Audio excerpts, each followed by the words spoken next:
parce qu'on se pose tous des questions sur la mise en place et le contrôle de ces mesures, bien sûr. Mais le président a aussi annoncé une batterie de mesures économiques pour aider les entreprises qui souffrent. Et je voulais qu'on s'arrête sur ce point essentiel. Les marchés paniquent, l'économie est à l'arrêt. Bonjour Jean-Hugues Duménil. Bonjour. Vous êtes le secrétaire général de la CPME, Jean-Hugues Duménil, la Confédération des petites et moyennes entreprises. D'abord, d'une manière plus large, générale, aucune entreprise ne sera livrée au risque de faillite. C'est un message fort, au moins sur la forme, du président de la République. Oui, effectivement, c'est quelque chose d'important. Alors maintenant, une fois qu'on a dit ça, ce qui est essentiel pour nous, c'est le contenu précis des différentes mesures. Ce qu'on reconnaît, ce qu'on constate, c'est que le gouvernement a pris le taureau par les cornes avec, par exemple, le report des échéances fiscales et sociales, la garantie de l'État à hauteur de 300 milliards d'euros pour les prêts bancaires. Donc ça, c'est vraiment quelque chose de très très important, de massif. Et puis, ce qui est fondamental pour nous, ce sont les mesures de chômage partiel, avec une prise en charge par l'État à hauteur de 100% pour les entreprises. Et l'objectif du gouvernement, et évidemment le nôtre aussi, c'est de tout faire pour que les entreprises maintiennent leurs effectifs et qu'elles ne recourent pas au licenciement économique. Donc, l'idée, c'est de faire le dos rond en attendant que la crise passe, et le chômage partiel permet... c'est une forme d'amortisseur. On en a beaucoup parlé. On a décompté 300 appels par jour sur le chômage partiel en Île-de-France seulement. Tiens, on va entendre dans les journaux d'Europe 1 ce restaurateur qui a 11 à 20 employés selon les périodes et qui nous parlait listait URSSAF, loyer, impôts, charges type EDF, gaz, etc. Il y a beaucoup de points d'interrogation pour ces entrepreneurs qui ont eu des réponses hier. Mais vous confirmez que beaucoup de petits patrons ne dorment pas bien la nuit ces dernières semaines. Oh oui, ça je vous confirme. Bruno Le Maire a expliqué que ceux qui auraient zéro recette auraient zéro dépense. Là encore, la formule est très belle, mais je vous assure que dans la pratique, il y a énormément de chefs d'entreprise aujourd'hui qui ne savent pas comment ils vont faire, avec des entreprises qui sont à l'arrêt purement et simplement, qui n'ont pas de chiffre d'affaires. Et puis, au-delà de maintenir l'entreprise, le sujet qui se pose aussi, c'est de maintenir le revenu des indépendants.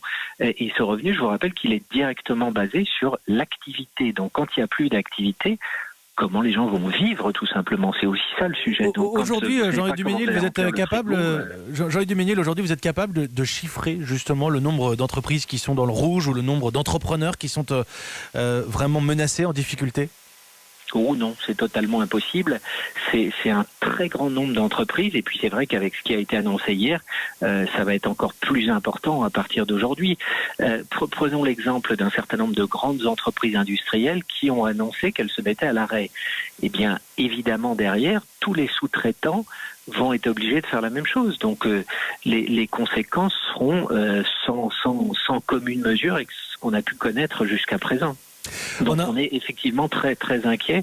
Le président de la République, il y a un point qu'il a annoncé hier qu'on n'avait pas entendu jusque-là et qu'on réclamait à la CPME, c'est la prise en compte. Alors il a dit pas de facture d'eau, d'électricité, de gaz et de téléphone. On est impatient de savoir comment ça va se passer, parce que je vous avoue que là où... Ah oui, j'allais vous demander. Oui, vous n'avez pas de détails encore. Vous n'avez pas de détails encore. On n'a pas de détails. Et Jean-Hugues Duménil, on a un gros point d'interrogation. Pardonnez-moi, je vais dire beaucoup de points d'interrogation ce matin, parce que tout le monde se pose des questions. Mais c'est la durée de cette crise, évidemment. Ces mesures, elles ont un effet choc. Elles sont une annonce importante pour les entrepreneurs, on l'a entendu dans votre voix. Mais l'efficacité de ces mesures dans le temps, si ça dure, est-ce que ça va suffire ? Ça suffira probablement pour un certain nombre d'entreprises, on espère le plus possible, mais ça suffira pas pour toutes. Quand le président de la République dit zéro faillite, malheureusement ce ne sera pas le cas, on le sait très bien. Mais nous, on va tout faire pour accompagner ces entreprises. Il y aura des faillites, Jean-Hugues Duménil, pardonnez-moi, mais cette crise du Covid-19, il y aura des faillites. Bien sûr qu'il y aura des faillites. Comment voulez-vous faire autrement ? Quand vous avez des entreprises qui s'arrêtent purement et simplement, ou alors il faudrait que l'État prenne toutes les dépenses de A jusqu'à Z. Mais le chômage partiel, par exemple, vous devez payer vos salariés et l'État vous rembourse dans un délai de entre 10 et 15 jours. Bon, pour payer les salariés, encore faut-il avoir la trésorerie suffisante. Bon, il y a eu des engagements sur la rapidité des réponses de l'État aussi, des services de l'État, pardon. On va surveiller évidemment la mise en place de toutes ces mesures. Jean-Hugues Duménil, je voulais vous poser une question aussi avant de terminer. Dans les PME, dans les petites et moyennes entreprises, la mise en place du télétravail, là, ces derniers jours, ces dernières heures, ça se passe comment ? Ça se passe, il y a beaucoup d'entreprises pour lesquelles c'était une première parce qu'elles ne fonctionnaient pas nécessairement en télétravail, et puis tous les métiers ne peuvent pas recourir au télétravail. Quand vous êtes boulanger, il n'y a pas de télétravail. Non, bien sûr, mais pour ceux qui le peuvent, et on a même des interrogations, on l'a entendu dans le journal de 6h30, sur la qualité des réseaux télécoms, hein, on en est là. Bien sûr, et on sait très bien qu'hier il y a eu une surcharge, et puis quand vous êtes en télétravail, ça vous oblige à vous organiser de manière différente, à avoir un mode de management différent, et la question aujourd'hui qui est la nôtre aussi ce matin, c'est: est-ce que certains métiers vont pouvoir continuer à fonctionner ? Prenez les métiers de maintenance, par exemple, les gens qui entretiennent les chambres froides, et c'est essentiel dans l'agroalimentaire. Est-ce que aujourd'hui, avec les mesures de confinement, ils vont pouvoir continuer à fonctionner ?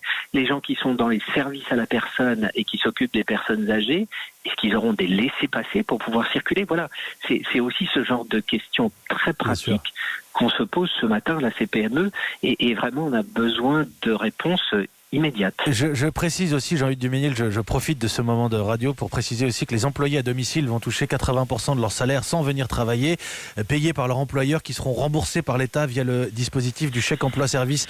Jean-Hugues Duménil, merci beaucoup, président de la CPME, la Confédération des petites et moyennes entreprises.